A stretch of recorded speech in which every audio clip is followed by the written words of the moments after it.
Assalamualaikum warahmatullahi wabarakatuh. Alhamdulillah wa syukurillah wa la hawla wa la quwata illa billah. Alhamdulillahilladzi arsala rasulahu bil huda wa dinil haqq lidhhirahu 'ala dini kulli wa kafa billahi syahida. Asyhadu an la ilaha illallah wahdahu la syarikalah wa asyhadu anna Muhammadan 'abduhu wa rasuluhu la nabiyya ba'dah. Wa sallallahu ala nabiyil ummi wa alihi wasallam. Ibu bapak hadirin rahimakumullah, di dalam Al-Quran kita diingatkan sebuah ayat yang bunyinya a'udzubillahi minasyaitonir rajim wa mal hayatud dunya illa la'ibun wa lahu. Dan tidaklah kehidupan di dunia ini kecuali permainan dan senda-gurau. Jadi Al-Quran menyebut kehidupan ini adalah sebagai sebuah permainan, tetapi tidak boleh main-main ya. Jadi permainan tetapi tidak boleh main-main. Napa wahid ini permainan dengan main-main itu bedanya apa Pak?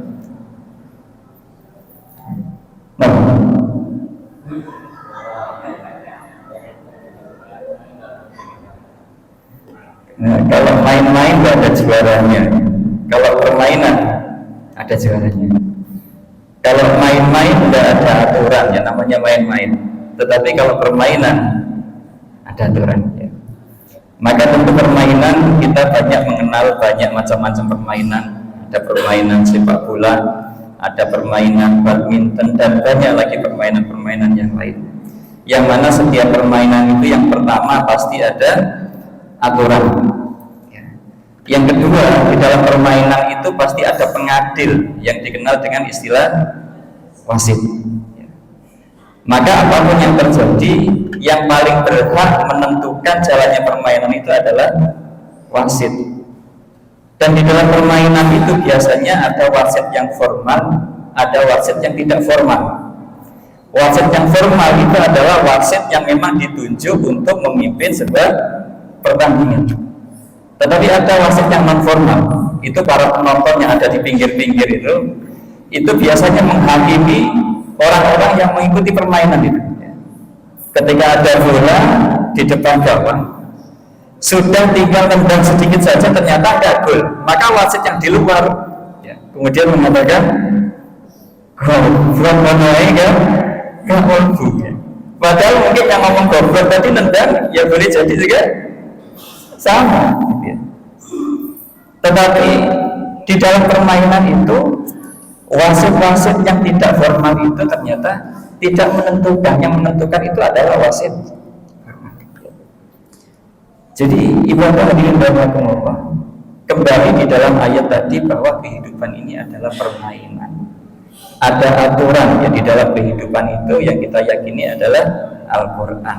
Ada pengadil yang paling adil ya, yaitu Allah Subhanahu wa ta'ala. Di dalam surah At-Tin dikatakan alaihissallahu bi ahkamil hakimin. Bukankah Allah itu adalah hakim yang paling adil? Jadi yang pertama, kehidupan itu adalah permainan. Yang kedua, Ibu Bapak hadirin, kehidupan itu adalah senda-gurau. Sehingga ada para seniman mengatakan bahwa hidup ini adalah panggung sandiwara ya. Yang namanya panggung sandiwara ya. Maka ketika orang itu kemudian naik di dalam panggung, maka ada penonton yang menyaksikan. Kemudian penonton itu akan menilai ya, siapakah orang yang main di situ itu yang kemudian melakukan peran yang terbaik. Itu yang nanti kemudian mendapatkan apresiasi dari penonton. Ibu-ibu sering nonton sinetron ya? Jenengan yakin bahwa sinetron itu hanya permainan? Ya, tapi berapa banyak ibu-ibu nonton sinetron sampai nangis ya, sampai tangisan ya, atau seduh-seduh ya. Bapak sampai bingung, apa itu loh sinetron ini ya. Sedih. Padahal tahu itu hanya sandiwara. Bahkan di Indonesia ini sampai dibuat sebuah ajang untuk memberikan apresiasi kepada aktor yang terbaik di dalam melakukan olah perannya. Dan aktor yang terbaik itu tidak mesti tokoh yang paling ganteng, tidak mesti tokoh yang paling kaya. Boleh jadi tokoh terbaik itu mungkin yang paling jelek tetapi melakukan peran totalitas, dia mendapatkan apresiasi berupa penghargaan sebagai pemain terbaik. Jadi peran ini di dalam agama kita itu dikenal dengan istilah sibghah. Di dalam Al-Baqarah disampaikan sibghatullah wa man ahsanu minallahi sibghah. Celupan Allah ya. Artinya celupan itu misalkan ada benda. Benda ini warnanya apa? Merah lagi. Hitam ya. Kemudian jenengan ambil cat warna merah ya. Meskipun ini hitam ketika dicelup Pak semuanya Pak, diangkat, apakah masih tetap hitam? Tetapi berubah menjadi merah. Maka sibghahnya Allah itu, betapapun orang itu asalnya dari Papua, asalnya dari Flores, asalnya dari Jawa, ketika sudah mendapatkan celupan Allah, maka warnanya itu sama, mendapatkan celupan ilahiyah, yaitu nilai-nilai Islam yang ada di dalam Al-Quran. Maka orang yang melakukan peran terbaik sesuai dengan celupannya inilah nanti yang akan mendapatkan predikat terbaik di hadapan Allah Subhanahu wa Ta'ala. Maka tidak menilai apakah orang itu posisinya sebagai orang miskin, apakah posisinya sebagai orang kaya, apakah posisinya sebagai orang yang tampan maupun orang yang jelek ya. Selama ia melakukan peran yang terbaik ya, tidak penting bagi Allah apakah dia miskin atau kaya, tidak penting bagi Allah apakah dia jelek atau tampan. Jadi sampai-sampai Al-Quran itu mengatakan inna akramakum indallahi. Jadi tidak penting apa posisi kita di masyarakat, bagaimana strata sosial kita. Selama kita di posisi kita itu berperan dengan peran yang totalitas, maka itulah orang-orang yang mendapatkan predikat terbaik di hadapan Allah Subhanahu wa Ta'ala.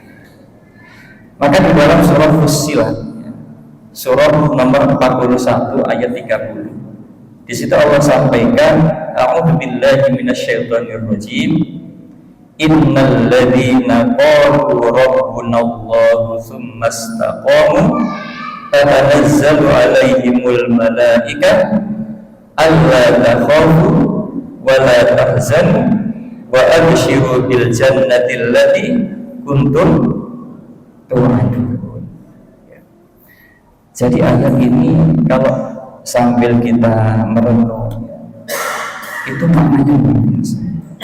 Allah sampaikan innal ladzina qalu, dan sungguh orang-orang yang mengatakan rabbunallah, Rabbu adalah Allah. Jadi Allah itu di dalam Al-Quran namanya ternyata banyak sekali Pak. Ada Allah mengenalkan nama dengan nama Allah ya, yang sangat populer ya. Allah itu juga punya nama ilah, artinya sesembahan. La ilaha illallah, tidak ada ilah sesembahan kecuali Allah. Dan Allah itu juga memperkenalkan diri sebagai Rabb. Rabb itu artinya Allah tidak sekedar menciptakan manusia, tetapi Allah yang mengatur seluruh kebutuhan manusia ya. Maka ketika manusia kemudian mengucapkan sungguh Tuhanku itu adalah Allah, artinya dia menyadari bahwa dia hadir itu karena takdirnya Allah. Kemudian dia membutuhkan kebutuhan hidup itu yang memenuhi juga Allah. Dan dia punya nikmat-nikmat itu suatu saat diambil juga oleh Allah. Maka orang-orang ini yang kemudian dengan mengakui Allah sebagai Rabb, tsumma istaqamu, kemudian dia beristiqomah ya. Tatanazzalu alaihimul malaikah, maka kemudian Allah menurunkan malaikat. Malaikat itu yang tugasnya yang pertama alla takhafu, yaitu menjadikan orang itu tidak ada rasa takut, wala tahzanu, dan tidak ada rasa sedih hati. Jadi Bapak hadirin rahimakumullah, yang seringkali menjadikan kita merasa berat menghadapi kehidupan ini ketika kita itu memiliki rasa keterkaitan dengan makhluk ya. Jadi bahasanya kita itu ada kemelekatan ya dengan makhluk, itu yang seringkali menjadikan kita itu bermasalah di dalam kehidupan kita.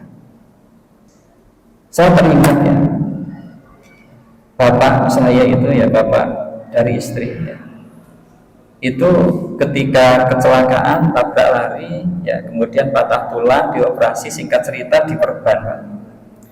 Ketika diperban ya, itu waktu buka perbannya itu agak telat ya. Jadi yang namanya perban itu sudah kelet sama kulit. Maka ketika dilepas itu ya, padahal saya tahu bapak saya itu termasuk orang yang kuat memper sakit ya. Jadi karena sudah kelet ya, dilepas itu akhirnya berjojoran darah ya. Maka sampai berteriak ya, karena merasakan sakit. Sama halnya ketika orang itu merasakan sakit di dalam kehidupannya, boleh jadi kemelekatan dia dengan makhluk itu sangat kuat. Sehingga ketika makhluk itu kemudian menjadikan ia sakit hati, makhluk itu menjadikan ia kecewa, maka kehidupannya goncang.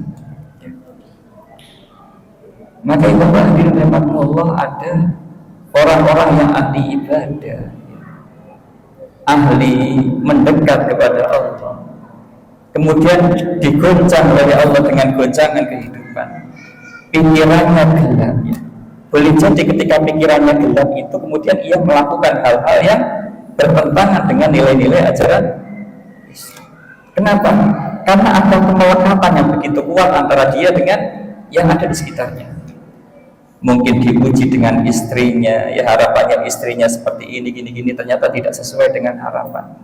Maka ketika itu kemudian banyak hal yang menjadikan ia kecewa, maka inilah yang menjadikan seseorang itu kemudian sakit hati ya, di situ. Makanya Bapak hadirin dan kehidupan ini penuh dengan ketidakjelasan. Maksudnya apa? Banyak sekali orang-orang yang mungkin yang kita lihat orang yang ahli maksiat, ahli berbuat keburukan, namun ternyata di akhir hayatnya baik, husnul khotimah. Tentu kita tahu Umar bin Khattab ya, Umar bin Khattab itu kurang garang seperti apa.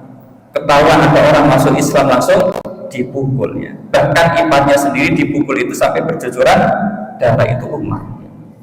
Maka qadarullah ketika Allah membukakan hidayah kepada Umar ya, maka Umar itu langsung masuk Islam, dan Umar itu termasuk orang yang mulia di hadapan Allah. Kalau orang lain itu hijrah nunggu orang-orang kafir tidur Pak ya. Tapi Umar itu hijrahnya ke Madinah justru ketika orang-orang kafir sedang kumpul-kumpul dengan temannya ya. Ketika sudah ramai ya, banyak orang duduk-duduk di sekitar Ka'bah, Umar pamit ya, saya ini hendak hijrah ya. Maka dikatakan sama Umar, kalau ada yang ingin istrinya menjadi janda, anaknya menjadi yatim, tak tunggu di belakang bukit, ayo hadangan aku. Itu Umar ya. Maka Umar yang awalnya begundal, Umar yang awalnya seorang preman, ketika Allah takdir menjadi orang yang beriman, dia menjadi orang yang mulia. Sebaliknya ada orang yang ahli ibadah, boleh jadi di akhir hayatnya juga belum tentu dia husnul khotimah. Maka ini pelajaran bagi kita, Bapak dirahmati. Jadi kita menjalankan seperti ini seharusnya menjadi kita mawas diri ya, jangan sampai ya keimanan yang ada di dada kita itu justru lepas ketika di akhir ayat kita. Maka di dalam tafsir Ibnu Katsir yang menafsirkan ayat ini, surah Fussilat ayat 30 ini, Ayat ini berkaitan ada orang yang mengatakan Tuhanku adalah Allah, tetapi ternyata dia tidak istiqomah sampai meninggal dunia. Jadi ternyata banyak orang-orang yang kemudian bersaksi bahwa Allah adalah Rabb-nya, Rasulullah adalah Rasulnya, tetapi ini tidak istiqomah sampai akhir hayatnya. Maka katanya Allah, bagi orang-orang yang mengatakan Rabb-nya adalah Allah, kemudian dia istiqomah, tatanazzalu alaihimul malaikatu alla takhafu wa la tahzanu, maka Allah akan menurunkan malaikat, yang mana malaikat itu akan memberikan rasa aman dari ketakutannya dan rasa bahagia dari kesedihannya. Wa abshiru bil jannati allati kuntum tu'adun, dan berilah dan bergembiralah dengan surga yang dijanjikan kepada kalian. Maka kita akhirnya bermakmur mengakhiri kesempatan pada malam hari ini. Mari ya, keimanan yang Allah sudah karuniakan kepada kita ini senantiasa kita perjuangkan ya. Perjuangkan salah satunya pertama dengan doa ya. Rabbana la tuzigh qulubana ba'da idh hadaitana. Ya Allah, jangan Engkau sesatkan aku setelah Engkau berikan aku petunjuk. Yang kedua ya, jangan mudah bagi kita untuk menjustifikasi orang lain itu jelek ya, dan memandang diri kita itu bagus. Jangan-jangan yang jelek itu ternyata akhirnya bagus, dan kita yang baik ternyata akhirnya jelek. Yes. Maka tentu syariat yang diajarkan oleh Rasul Shallallahu Alaihi Wasallam bahwa kita sesama Muslim itu harus senantiasa saling mendoakan agar kita istiqomah di dalam keimanan sampai kita kemudian meninggal dalam keadaan husnul khotimah. Sebagaimana doa yang diajarkan oleh Rasul Shallallahu Alaihi Wasallam, Allahumma ighfir lil mu'minina wal mu'minat wal muslimina wal muslimat al ahya'i minhum wal amwat. Maka semoga dengan mawas diri seperti ini menjadikan kita orang yang senantiasa warok, berhati-hati, dan yang kedua dengan tidak mudah menjustifikasi saudara-saudara kita, menjadikan ukhuwah kita ini kuat. Maka semoga yang sedikit ini semoga menjadi keterangan yang bermanfaat dan kita senantiasa mendapatkan maunah, pertolongan dari Allah Subhanahu wa taala, anak-anak turunan kita istiqomah di dalam keimanan sampai kita semuanya meninggal dalam keadaan husnul khotimah. Amin Allahumma amin. A'udzu billahi minasyaitonir rajim. Bismillahirrahmanirrahim. Allahumma shalli ala Muhammad wa ala ali Muhammad walhamdulillahi rabbil alamin. Rabbana atina fid dunya hasanah wa fil akhirati hasanah wa qina adzabannar walhamdulillahi rabbil alamin. Aku qouli hadza wa astaghfirullah. Assalamualaikum warahmatullahi wabarakatuh.